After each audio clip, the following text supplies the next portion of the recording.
Hai kamu orang, hari ini saya mau buat kerupuk kentang cheese yang rangup dan juga paling mudah. Bahan yang saya gunakan semestinya saya menggunakan kentang. Ini kentang ini kan saya main agak-agak sahaja sebab dalam resep ini memang tidak sukatan. Kalau kita mau makan banyak kita buat saja banyak-banyak. Di sini saya kasih hiris-hiris ini kentang menggunakan pisau bikin kupas kulit buah ataupun sayur-sayuran supaya kita punya kentang dia terpotong lebih nipis dan juga lebih rangup kalau kita goreng nanti. Sebelum merebus saya kasih letak sedikit cuka dan juga sedikit garam. Kegunaan ini cuka supaya tidak bau rasa getah kentang dan juga kita punya kentang lebih rangup. Di sini saya rebus selama 2 menit ataupun 3 menit sahaja dan saya tidak rebus terlalu lama. Nanti kita punya kentang cepat hancur. Cukuplah kita rebus selama 2 menit ataupun 3 menit sahaja. Macam yang saya cakap tadi, ini resepi saya tidak letak sukatan sebab di sini kalau kita mau makan kita buatlah banyak-banyak, oke? Selepas saya rebus selama 3 menit ini kentang, saya kasih buang air rebusan kentang dan di sini saya tidak basuh lagi sebab kalau saya basuh nanti ini kentang lambat betul dia kering. Macam yang kamu nampak kita perlukan banyak tisu supaya kita punya kentang betul-betul kering. Kalau kita punya kentang betul-betul kering, masa menggoreng tidaklah terlalu mengambil masa yang lama dan kita punya kerupuk kentang pun lebih rangup. Tapi kalau kamu orang tidak tisu, kamu orang kasih letak saja di tempat yang ada lubang-lubang. Tapi kalau cara itu kita mengambil masa juga lah. Ataupun kamu orang boleh kasih lap dengan kain yang bersih yang asal dia kering. Oke, sudah itu.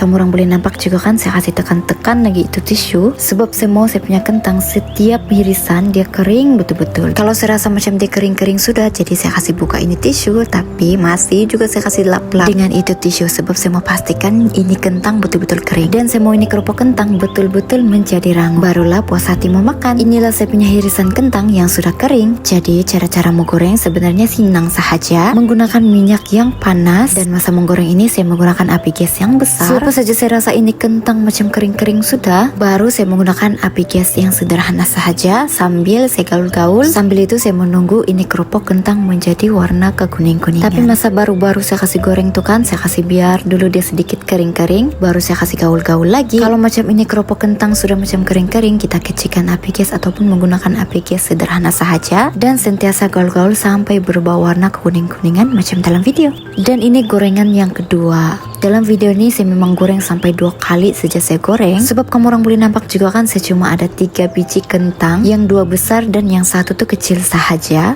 Dan memang itu sahaja kentang yang ada di dapur saya. Mungkin kalau di dapur saya itu masih banyak kentang, mungkin saya akan buat kerupuk kentang yang banyak-banyak sebab masa ini memang kami tidak cukup juga. Jadi kalau kamu orang mau buat, kamu orang boleh buat banyak-banyak supaya kamu rasa puas hati lah. Oke, kamu orang bisa menggunakan serbuk cheese yang macam begini. Saya memang suka serbuk cheese yang macam begini sebab lebih sedap dan penuh dengan perisa. Kita cuma tambah sedikit gula icing sahaja supaya ada manis-manis. Serbuk cheese itu kan saya beli di kedai-kedai supermarket sahaja. Jadi kalau kamu orang mau try guna serbuk cheese macam begini, boleh cari di kedai supermarket biasa sahaja pun ada. Oke, kamu orang, inilah saya punya kerupuk kentang cheese yang crunchy, yang sangat-sangat crunchy dan cara-cara mau buat pun senang sahaja. Dia punya sedap pun kamu orang pasti puas hati juga. Sangat-sangat berbaloi kalau kita buat sendiri. Oke lah kamu orang, terima kasih karena tengok video saya sampai habis. Bye.